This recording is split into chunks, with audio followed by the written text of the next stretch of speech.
मराठा सेवा संघ संचलित मराठा जोडो अभियानानिमित्ताने भोसले गडी वेरूळ ते लाल महल पुणे जाणाऱ्या जिजाऊ रथयात्रेचे स्वागत नांदेडच्या नायगाव तालुका शहरात भव्य स्वरूपात करण्यात आले।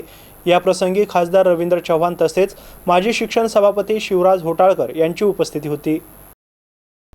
यावेळी सुरुवातीला नायगाव तालुक्यातील रातोळी येथे रथयात्रा येताच माजी आमदार राम पाटील रातोळीकर यांच्यासह ग्रामस्थांच्या वतीने स्वागत करण्यात आले। तेथून पुढे नरसी या ठिकाणी जाऊन जिजाऊ रथयात्रा मुक्कामी होती। यावेळी नरसीवासी यांच्या वतीने भास्कर भिलवंडे यांच्या नियोजनातून आदरपूर्वक स्वागत करण्यात आले। त्यानंतर घुंगराळा येथे जिजाऊ रथयात्रेचे वसंत सुगावे यांच्या वतीने स्वागत करण्यात आले।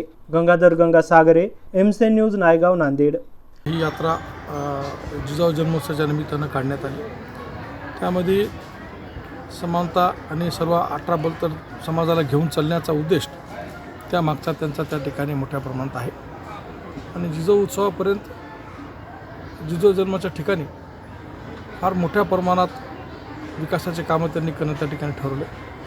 त्या माध्यमातून परत हॉस्टेल्स असतील, हॉस्पिटल असतील आणि ज्या ज्या समाजाला सेवा देता येईल सगळ्या समाजाला अशा विविध प्रश्न त्यांनी हाती घेऊन मराठा सेवा संघ त्या ठिकाणी संबंध महाराष्ट्रामध्ये रथयात्रेच्या माध्यमातून फिरत आहे। त्यांना उत्सुक प्रतिसाद त्या ठिकाणी सगळ्या समाजाचा।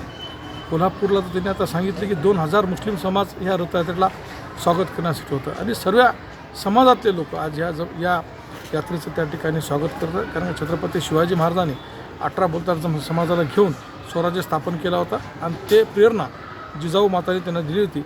त्या जिजाऊ मातेच्या या रथयात्रेला सर्व 18 बलतर सगळ्या समाजाने मोठ्या प्रमाणात त्या ठिकाणी प्रतिसाद देऊन सगळ्या समाजाला एकत्र करण्याचं काम सेवा संघाच्या वतीने त्या ठिकाणी करण्यात येणार आहे।